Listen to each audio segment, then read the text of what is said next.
Vamos lá, agora vai dar certo isso aqui. Uh! Como as coisas mudam rápido, pessoal. Primeira sessão depois do recesso, na nossa Suprema Corte. Nossa, que linda a nossa Suprema Corte. Nós tivemos 3 discursos. Só 3 ministros tiveram a coragem de discursar. E o discurso deles teve o mesmo tom. Não vamos recuar, não vamos abandonar a democracia brasileira, não importamos com a pressão internacional, somos corajosos em defesa da democracia, vamos prender Bolsonaro, não aceitaremos a anistia. Os 3 falaram basicamente a mesma coisa. O Alexandre de Moraes até assustou seus colegas ali, o tanto que ele estava histérico, né, meio surtado, assim, alterado. Pois bem, há 2 semanas depois, menos de 2 semanas depois, para te falar a verdade, sai essa notícia que eu quero mostrar para vocês. Ministros do STF discutem recuo possível em meio à crise com os Estados Unidos. O recuo, gente, não é um recuo de verdade, é só um recuo possível.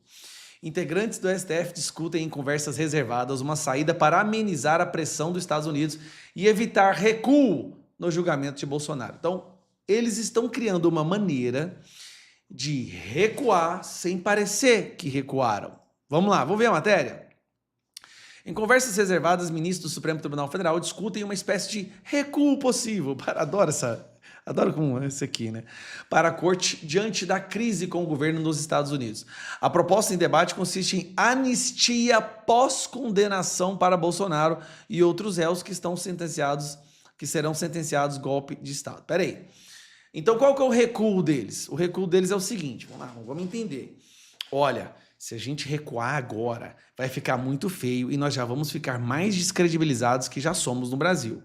Então, vamos fazer o seguinte, vamos tentar fazer um acordo com o pessoal, deixa a gente só terminar o teatro, deixa a gente só terminar esse julgamento falso, tá? Porque senão fica muito mal pra gente. Então, deixa a gente terminar, aí logo que a gente terminar, vocês no Congresso podem ir lá e fazer a anistia, que a gente promete que não vai interferir. Cara, olha isso aqui. Tá aqui, ó. A alternativa busca evitar novas sanções dos estados que estão com medo das sanções. Ao mesmo tempo, manter o entendimento do STF pela condenação do Bolsonaro. Na prática, o Supremo condenaria os acusados, mas não se movimentaria para derrubar uma eventual anistia aprovada pelo Congresso Nacional. Olha só isso aqui. É tipo assim, cara, deixa a gente sair sem passar vergonha, então deixa a gente terminar, tá? Vamos terminar com o julgamento, porra, já gastamos tanto, já foi tanta manchete na Globo, a Daniela Lima já falou tanto sobre isso. Então a gente termina o julgamento, condena, aí a gente fica bonito na fita, certo? Para não passar vergonha. Aí vocês vão lá e desfazem tudo que a gente fez. Vocês vão lá e anulam tudo. Aí a gente promete que dessa vez a gente não vai interferir nas decisões do Congresso, tá? Mas não vai acostumando, tá bom, Congresso? Dessa vez a gente não vai interferir, não vamos humilhar vocês como fizemos no IOF. Dessa vez pode confiar na gente. A gente vai deixar a anistia ser aprovada e não vamos considerá-la inconstitucional. Olha o nível do diálogo que existe hoje, gente. Me fala se isso é justiça. Me fala se isso é uma coisa que pode ser levada a sério. Como que qualquer pessoa hoje pode aceitar ter a sua liberdade perdida por uma decisão, por uma pessoa como essa aqui? Como que a gente pode aceitar? Esse aqui, coitado, esse aqui tá tendo a família dele toda ameaçada. Tá, assim, pior que ele quer passar anistia, mas a pena contra ele tá foda. Embora o recuo possível não altere o curso do julgamento do Bolsonaro, representaria uma mudança significativa, uma vez que a Corte manteria a decisão, manteria a decisão do Congresso, mesmo que governistas judicializem a anistia alegando inconstitucionalidade. Uma preocupação do magistrado do STF se essa medida seria de fato capaz de conter a ofensiva norte-americana, já que Bolsonaro seria condenado. Ok, eles estão com medo do seguinte, cara, tudo bem, a gente pode deixar a anistia, mas será que se a gente condenar Bolsonaro...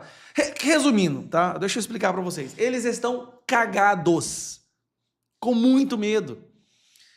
Tá escancarado.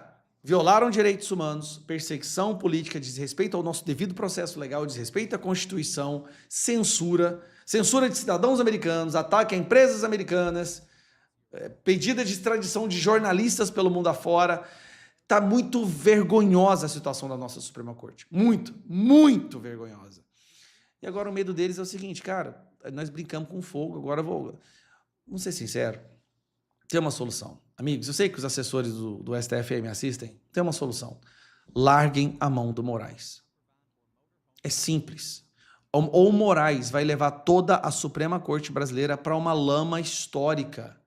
Vocês estão entendendo que vocês vão participar de uma corte que o mundo vai reconhecer como uma corte que viola direitos humanos? Vocês entendem? Pelo amor de Deus, será que não dá para entender isso? O mundo inteiro, a maioria do Brasil já reconhece. Pesquisa de hoje, nós temos mais pessoas acreditando que a gente vive numa ditadura do judiciário do que não. E vocês querem seguir adiante nesse caminho? A escolha é de vocês. Façam o que vocês acharem melhor. Nesse vídeo, com muita calma, eu vou te mostrar como que essa sanção dos Estados Unidos de ontem em relação aos mais médicos é muito maior do que a imprensa tenta mostrar. Eles estão escondendo muita coisa aí. A sanção é em relação a um programa Mais Médicos que, na verdade, era um programa de financiamento da ditadura de Cuba através da escravidão dos reféns cubanos que vinham trabalhar no Brasil. Só que essas pessoas, elas vinham trabalhar no Brasil com algumas condições, tá? Os familiares dela tinham que ficar em Cuba como reféns e se eles fugissem, a família deles iriam pagar o preço. Eles recebiam apenas 20% do salário deles, o resto era passado diretamente para o bolso do ditador em Cuba. Então esse é um processo de exploração, é escravidão mesmo. E o terceiro ponto, eles eram obrigados a sair eram proibidos a sair das cidades onde eles eram colocados. É como se fosse mais ou menos uma tornozeleira eletrônica. Obrigados de sair de onde eles estavam e não podiam pedir permanência no Brasil, não podiam pedir visto. Reféns, o maior esquema de refém que o mundo já viu e o Brasil financiou. O que acontece? O secretário de Estado, Marco Rubio, ele é um descendente de cubanos. Se eu não me engano, o pai, a mãe dele era cubana. Ele, melhor do que ninguém, entende o que é esse sistema de exploração e escravidão. Ao fazer essa sanção ao Brasil, a membros do governo Lula, que eu vou te mostrar quais são, você vai ficar... Até o Alexandre de Moraes está envolvido nisso. Ao fazer essa sanção, ele está mostrando para o mundo que o Brasil financiou ditaduras através da escravidão dos reféns da ditadura. Isso sim, é mais uma pedra gigantesca para destruir essa fachada essa blindagem de democracia que o Brasil tem. O mundo está agora sabendo que o Brasil financiou ditadura escravizando os reféns dessa ditadura. Agora eu vou passar para você algumas das coisas, uma das pessoas que foram sancionadas. Alberto Kleiman. Esse cara ele está no Ministério da Saúde. Ele é o coordenador geral da COP30. Alberto Kleiman foi sancionado. Outro que foi sancionado, também não tem mais visto, que também está no governo, também no Ministério da Saúde, está revoltado aqui, dizendo que é uma agressão à soberania. Por que eu separei? Para essas pessoas aqui, impedir que o Brasil escravize reféns de ditadura é ir contra a soberania brasileira. Você entende isso aqui? A soberania brasileira, para eles da esquerda, é ter o direito de escravizar reféns de uma ditadura enquanto financiando essa ditadura com o seu dinheiro. Agora eu deixei a melhor parte para o final. Essa aqui é uma matéria publicada pelo STF, tá aqui, ó, tô no site do STF, de 2017, tá vendo, ó? 30 de novembro de 2017. Me acompanha para você entender que a casa é muito mais grave. Supremo julga constitucional, ou seja, de acordo com o Supremo, o Brasil tem o direito constitucional de escravizar reféns de ditaduras. Julga constitucional o programa Mais Médicos. Agora vamos lá. Prevaleceu o entendimento adotado pelo ministro Alexandre de Moraes, que afastou os argumentos principais apresentados pela Associação Médica Brasileira. Entre os pontos abordados, o ministro discutiu o atendimento ao direito à saúde, a necessidade de validação do diploma do médico estrangeiro e a questão da quebra de isonomia na relação do trabalho. Ou seja, o Alexandre de Moraes acredita que o que aconteceu foi certo, que o Brasil tem o direito, sim, de escravizar, de explorar reféns de uma ditadura enquanto as famílias deles eram mantidas prisioneiras. Olha que loucura que o cara fez. Segundo a leitura apresentada pelo Alexandre de Moraes, a prioridade estabelecida no Sistema Único de Saúde como mais médicos foi o binômio ensino e serviços, ao invés de investir em especialização para... especialização para depois ter o retorno, fez os dois ao mesmo tempo. Aqui não se trata de vínculo empregatício. É uma forma encontrada também em outros países de especialização junto à prestação de serviço. Ele está justificando o fato de que o Brasil pode sim financiar uma ditadura sanguinária e escravizar os reféns dessa ditadura. Então, assim, Marco Rubio está fazendo um pente fino em todos aqueles que contribuíram para escravizar os cubanos. E aí, de repente, aparece aqui um voto do Alexandre de Moraes, enquanto ministro da Suprema Corte, autorizando isso. Cara, quando você acha que não tem como piorar... Ah, outro detalhe que eu esqueci de falar, que eu acho que é importante, que é esse aqui, ó. Esse cidadão aqui também perdeu o visto, tá? A imprensa não tá falando, mas isso aqui é o Padilha, é o ministro da Saúde. O ministro da Saúde do Brasil perdeu seu visto para ir aos Estados Unidos e agora corre o risco também de ser sancionado pela lei Magnitsky. Parabéns aos envolvidos. O Brasil não só é visto como uma ditadura no mundo inteiro agora, como também um país que financia ditaduras para escravizar os reféns dela. Cara, nós estamos quase no nível do Irã.